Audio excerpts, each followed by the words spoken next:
Simon the Watch Guy, what have you got for us today? Well, this is a kind of McMahon style video because I'm just going to talk directly at the camera.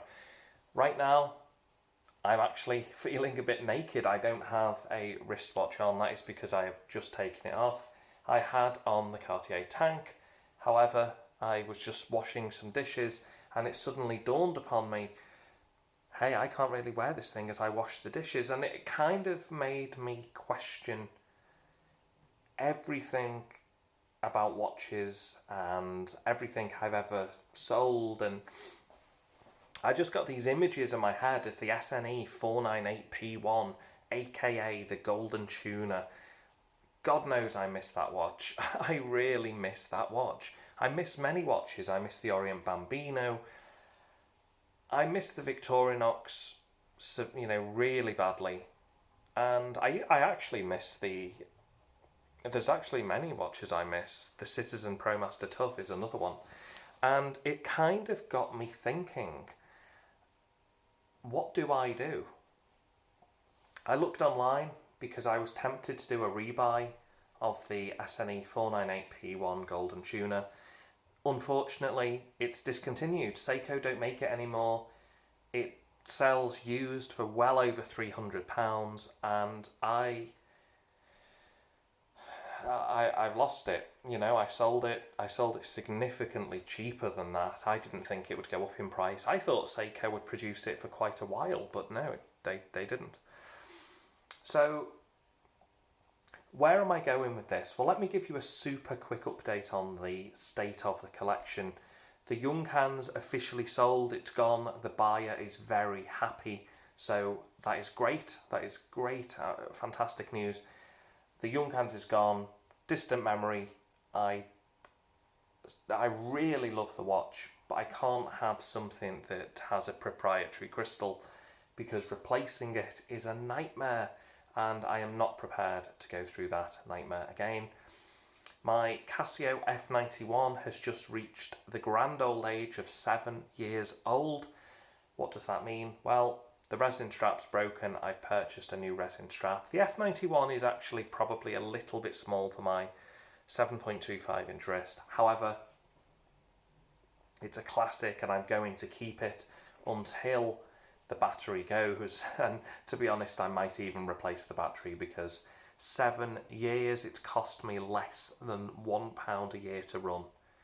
You just can't get value like that anywhere. So that brings me on to the main point. I really want to keep this under 5 minutes if we can. What's going to happen with the watch channel? What am I going to do after the watch channel? And then I've got a question for you guys. So,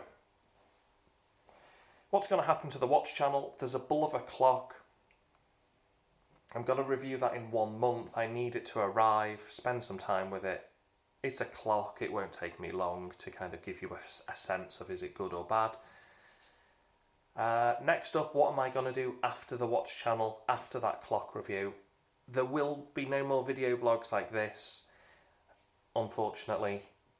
They just don't gain enough traction.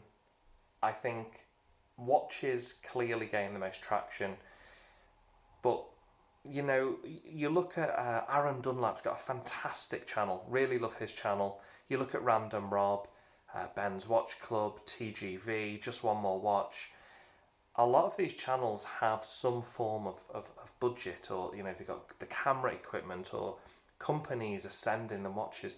I have never ever had that. It's always been 100% independent. And I'm not saying that's something to be proud of. I actually wish I wasn't independent. I wish I had the better equipment. I wish I had companies sending watches. But it wasn't to be. And that's not really, to be honest, when I started the channel, that's not really the direction I wanted to go in. So that's that. What will I do next? I will potentially create a channel that does book reviews, so nothing to do with watches. I really want to kind of slowly move away from watches because this is just a hobby that you can just dig and dig, and the deeper you get, it's a fantastic, especially if you buy and sell watches like me. It's a real fast way to lose money if you're not careful. So I have luckily broke even on most watches I've sold, and I've lost money on others. I've never really gained much, and it's not the kind of area where no one buys watches to gain money, unless you're one of those who you might buy a Rolex and when it jumps up in price you sell it. I haven't done that. Anyway, we're over 5 minutes, so I'm going to now ask you a question. What do you think of this? This is where I need your advice. Normally I'm the one giving advice. Now I need your advice. Do I sell my entire collection, my G-Shocks? I've got 3 of them of the same model. I've got the Tank, Cartier Tank, the Bulova Curve, and the Citizen as well, the Citizen Perpetual Calendar. Do I sell all of those, save up for however long it takes, a year, 2 years, 3 years, however long it takes, and purchase a Rolex Submariner or a Rolex Oyster Perpetual? Does that make any sense? And just have a one watch collection?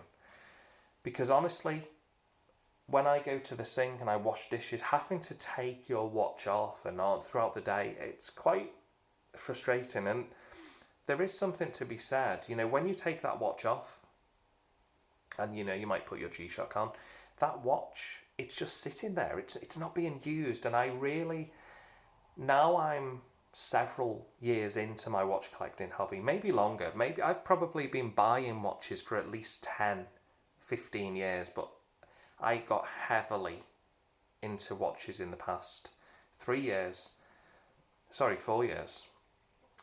I have found that now I'm so far into this watch journey, I actually hate the thought of having more watches, because I feel like all watches deserve wrist time, and if I can't give it that wrist time, I feel like I need to sell it. So I would love to get down to a one watch collection. The question is, let's end the video. What would be your one watch collection?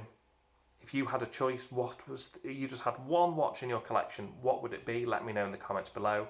And do you think I should sell off my collection and save up and get just one watch? I genuinely believe I could do that. That's something I feel like I could do. What do you think? Does it make sense, or should I stay with the 4 watches I've got? Let me know in the comments below, and I will get back to you. And then finally, I will see you next month when I review the clock that I have got coming to the channel. Okay, thanks guys, see you next time.